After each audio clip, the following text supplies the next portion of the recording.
నాకు DMK political enemy, కానీ BJP నాకు ఐడియాలజికల్ ఎనిమి. వాళ్ళ దృష్టిలో ఆర్యం అంటే ఆర్యవత్తం ఉన్నాళ్ళు, మిగతా వాళ్ళు మ్లేచ్చులు ఎలాంటి వాళ్ళు అని వాళ్ళ లెక్కన ఉంటుంది. వాళ్ళకి అయ్యప్ప స్వామి గొప్పతనం, వెంకటేశ్వర స్వామి గొప్పతనం, ఎల్లమ్మ, మైసమ్మ, మావులమ్మ, దేశాలమ్మ, సమ్మక్క సారక్క, వీళ్ళందరూ గొప్పతనం కూడా తెలియని వాళ్ళు గొర్రెలు. మిగతా వాళ్ళు చాలా మంది నాకు తెలిసినట్టు ఎన్ని విధాలుగా బెదిరించి కేసులు పెట్టి వేధించి నరకయాతన పెట్టి జననాయకన్న 270 కోట్ల రెమ్యునరేషన్ ఎలా ఇస్తాడని చెప్పి జనాలు ఉత్తర భారతీయ వేడిపించి నానా గొడవ చేసింది ఎలా మర్చిపోతాడు? మనిషి అన్నవాడేమని మర్చిపోడు.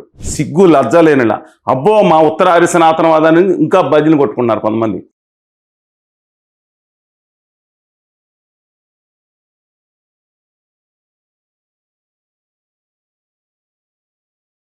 నమస్తే, వెల్కమ్ టు తెలుగు రాజ్యం. ఈ రోజు మనతో పాటు ఉన్నారు ప్రముఖ సామాజిక ఉద్యమకారులు చలసాని శ్రీనివాస్ గారు. సార్ నమస్తే. నమస్కారం, అందరికీ నమస్కారం. సార్, తమిళనాడు ఎన్నికలకు సంబంధించి విజయ్ గెలిచాడు అనే ఒక ఫీల్ ఉన్నప్పటికీ టెక్నికల్ గా అయితే ఆయన మెజారిటీకి ఒక్క అడుగు దూరంలో అయితే ఆగిపోయాడు. సో ఇప్పుడు అయితే ఆయన టెక్నికల్ గా ఆయన గవర్నమెంట్ ని ఫామ్ చేయడానికి అయితే ఒక 10 ఎమ్మెల్యేల వరకు ఆయనకైతే అవసరం పడుతుంది. సో ఆ బీజేపీ అయితే కన్సిస్టెంట్ గా విజయ్ని ఆయన రాజకీయాల్లోకి వచ్చిన దగ్గర నుంచి ఆయన అయితే పెర్సుయేట్ చేస్తుంది.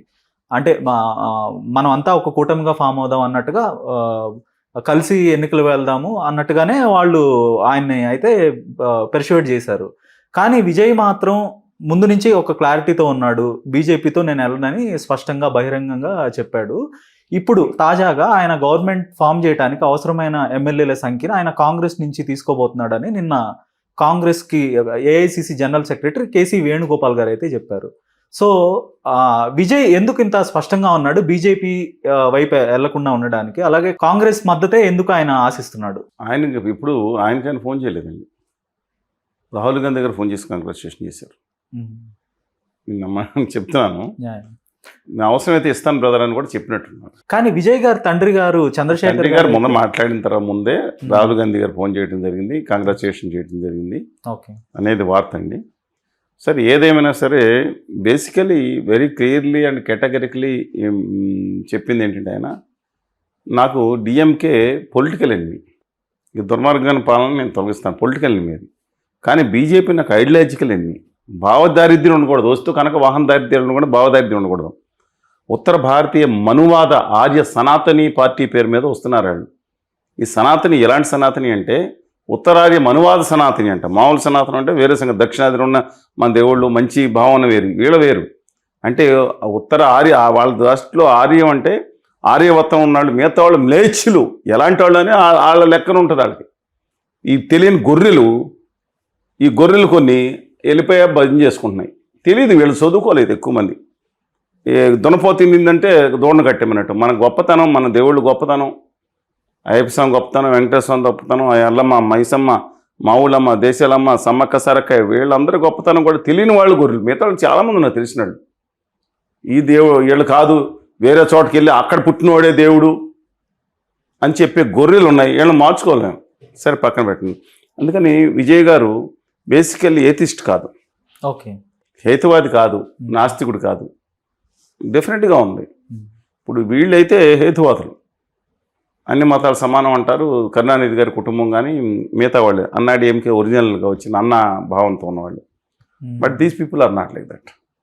అందువలన ఆయన క్లారిటీతో ఉన్నాడు. ఆయన ఎట్టి పరిస్థితుల్లోనూ ఆ రోజు అవకాశంతో కలవాల్సింది తప్పితే అర్జెంట్ నెత్తి మీదకి వస్తే ఎన్ని విధాలుగా బెదిరించి కేసులు పెట్టి వేధించి నరకయాతన పెట్టి జననాయకన్న 270 కోట్ల రెమ్యునరేషన్ ఎలా ఇస్తాడని చెప్పి జనాలు ఉత్తర భారతీయ వేడిపించి నానా గొడవ చేసింది ఎలా మర్చిపోతాడు? మనిషి అన్నవాడేమని మర్చిపోడు.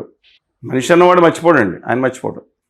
అందువల్ల కాంగ్రెస్ పార్టీ, సిపిఐ సిపిఎం వీసీకేతో సహా అక్కడ 11 స్థానాలు వస్తాయి. ఆయన ఇండియన్ యూనియన్ ముస్లిం లీగ్ సహాయం కూడా వెళ్ళి ఎమ్మెల్యేలు నెగ్గినాళ్ళు వెళ్ళారండి. సహాయం తీసుకోవాల్సిన అవసరం లేదండి.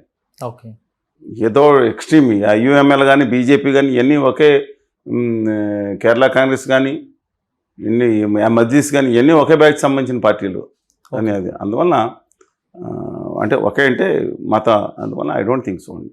ఆయన వస్తాడు, కానీ ఇళ్ళకి కానీ పండగ కాదు. మళ్ళీ చెప్తున్నాను, నిన్న మనం ఇది సరిగ్గా ఒక సంవత్సరం తర్వాత మాట్లాడుకోవాలి.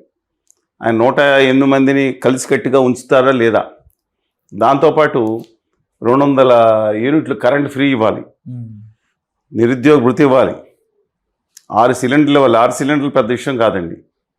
తర్వాత ప్రతి మహిళకి స్కీమ్ రాని ప్రతి మహిళకి 200 రూపాయలు చొప్పున ఇవ్వాలి. ఆడబిడ్డ పెళ్ళి అయితే కనుక కాసు బంగారం ఇవ్వాలి. కాసు బంగారం ఉన్న పాలబేడకు వస్తున్నాయి వాళ్ళ. వి హనుమంతరావు గారు తెలంగాణలో ఇదే మాట్లాడితే 3 గ్రామం ఏడ పెట్టినాయా 50,000 ఉంది, 1,50,000 అయిపోయింది, ఏడ తీసుకొచ్చి పెట్టాలన్నాడు ఆయన. 5 ఎకరాల లోపు రైతులకు కూడా రుణమాఫీ చేస్తానని కూడా ఆయన చెప్పారు. అవునండి. ఇవన్నీ తమిళనాడు బేసికల్లీ ఎంత స్కూల్స్ ఇవన్నీ చేసినా అద్భుతంగా చేశారు. పిల్లలకు స్కూలు, ల్యాప్టాప్ ఇవన్నీ ఉపయోగపడి ఆ పిల్లలు ఎంతో అభివృద్ధి అయ్యి, అంతే వాళ్ళు ఇచ్చిన ఉచితాలు కూడా ఎక్సెప్ట్ 2-3 తప్ప సమాజ అభివృద్ధికి ఉపయోగపడేది ఉంటుంది ఎన్నికలు. అది స్ట్రాంగ్ స్టేట్ అండి. ఈ దేశంలో మహారాష్ట్ర తర్వాత అత్యధికంగా ఇండస్ట్రీస్ గానే ఉంది. ఈ దేశాన్ని కాంట్రిబ్యూట్ చేసే స్టేట్ ఏదైనా ఉంటే అది మహారాష్ట్ర తర్వాత తమిళనాడు. 16% జీడిపితో ఉంది. తర్వాత ఈ దేశంలో మనం లెక్క వేసుకుంటే అత్యధిక ఇండస్ట్రీస్ పర్ క్యాపిటల్ ఉంది కూడా అక్కడే. చాలా కష్టపడతారు. అద్భుతమైన వ్యవస్థ ఉంది. కోస్టల్ ఆంధ్రప్రదేశ్ కూడా వ్యవస్థకి వారసత్వంగా వచ్చింది, కానీ ఇక్కడ దారుణంగా తయారైంది because of number of issues. అందుకని లెటర్ వెయిట్ అండ్ సీ అండి. ఆయన 1 year తర్వాత ఎలా చేయగలుగుతారనేది ఆలోచించాలి.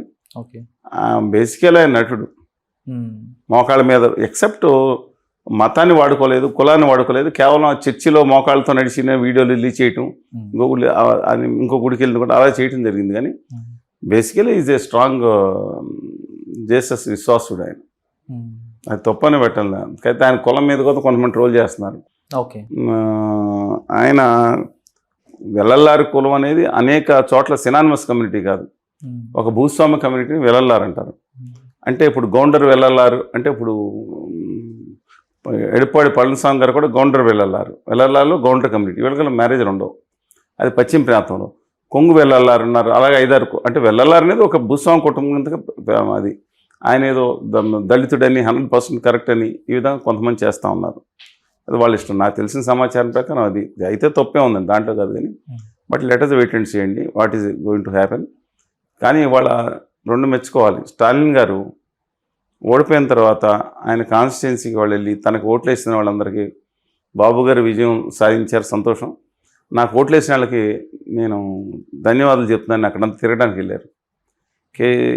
శేఖర్ బాబు గారిని మంత్రి, చిరంజీవి గారు బంధువే ఆయన కళం నిలబెట్టుకుని ఓడిపోయింది బాధపడతానని ఏడ్చిన వైరస్ అయింది. అదే మమతా బెనర్జీ గారు ఇద్దరే దీంట్లో ఉన్నారు. అక్కడేమో నేను దిగను పొమ్మన్నారు. అహంకారం నూర్తివించింది. ఇవాళ కాదు, ఆ బీజేపీకి వద్దమ్మా నువ్వు తీసుకురావద్దమ్మా అని జ్యోతి బసు గారు చెప్తే నేను ఇస్తాను ఆ బీజేపీకి. అంతకుముందు ఒక్క రామ్ జన్మభూమి అద్వానీ గారి టైం తప్ప ఎప్పుడు 1.6% 0.6 దాని ఓటింగ్ అండి. 1991లో అది మూడోసారి పోటీ చేసినప్పుడు ఓటింగ్ వచ్చింది 1.5%, 1%.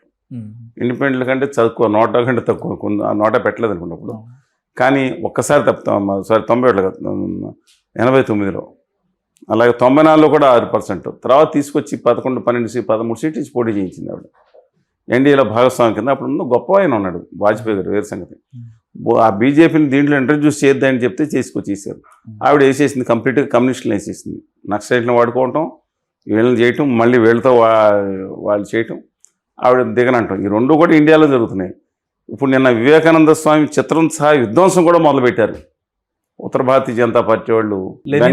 లెనిన్కి సంబంధించిన స్టాట్యూని కూడా, లెనిన్ సంబంధించిన స్టాట్యూ అనేది వాళ్ళు కొడతాం అనేది వాళ్ళ అహంకారం. ఉత్తర ఆర్య సనాతన మనువాదానికి పరాకాష్ట. వీళ్ళు ఎలాంటి వాళ్ళు అంటే, కొంతమంది మొన్న ఎవరో చెప్తున్నాడు, కేరళ కంట నార్త్ ఇండియా నుంచి కొంతమంది కమ్యూనిటీని అగ్రకులం వాళ్ళని తీసుకెళ్ళి అక్కడ సంపర్కం చేయిస్తే కొంచెం బుర్ర ఎక్కువ నాళ్ళు పుడతారని సంపర్కం చేయించారని కూడా చెప్పుకుంటూ తిరుగుతున్నాడు. దగులుబాజీలు, కొంతమంది దగులుబాజీ అనే పదం వాడుతున్నాను వాళ్ళని. సిగ్గు లజ్జ లేనిలా. అబ్బో మా ఉత్తర ఆర్య సనాతనవాదాన్ని ఇంకా బజీలు కొట్టుకున్నారు కొంతమంది. ఇది గొప్ప హిందూ మతంలో ఈ సనాతనవాదం అవదండి, ఇది ఒక చెత్తవాదం వాళ్ళు మాట్లాడేది. వాళ్ళు ఇప్పుడు ఆ పని అయిపోతున్నారా? వివేకానంద స్వామి జ్యోతిష్యాలు ఉండవని చెప్పినట్టు పండితులు కోపం వచ్చిందంట. వివేకానంద స్వామి పక్కన పెట్టేశారు. ఇప్పుడు ఆశారాం బాబు గారిని నెత్తి మీద తిరగమనండి, మోడీ గారిని పూజించారని. అందరూ వీళ్ళేనా? వాళ్ళ హుందాగా మమతా బెనర్జీ గారు తప్పుకుని బీజేపీకి అధికారంలోకి వచ్చిన ప్రజలు ఇచ్చారు. ఏదైనా కానీ కుట్రలు చేయాలని, కుట్రలు చేయమని ఏదైనా చేయమనండి. ఈవిడ మైనార్టీ అపీజ్మెంట్ కూడా ఎక్కువైపోయింది. It's a different issue. అందువల్ల లెటర్స్ వెయిట్ అండ్ సీ అండి. ధన్యవాదాలు. నమస్కారం. హలో, తెలుగు రాజ్యం ఛానల్ చూస్తున్నారా? సామాజిక రాజకీయ జీవన చిత్రణే తెలుగు రాజ్యం. అతిశయోక్తులు అసత్యాలు ఉండవు. రాజకీయ కోణం కాదు, ప్రజా కోణమే కొలబద్ద. తెలుగు రాజ్యం వీక్షణ మీ ఉత్తమ అభిరుచికి నిదర్శనం.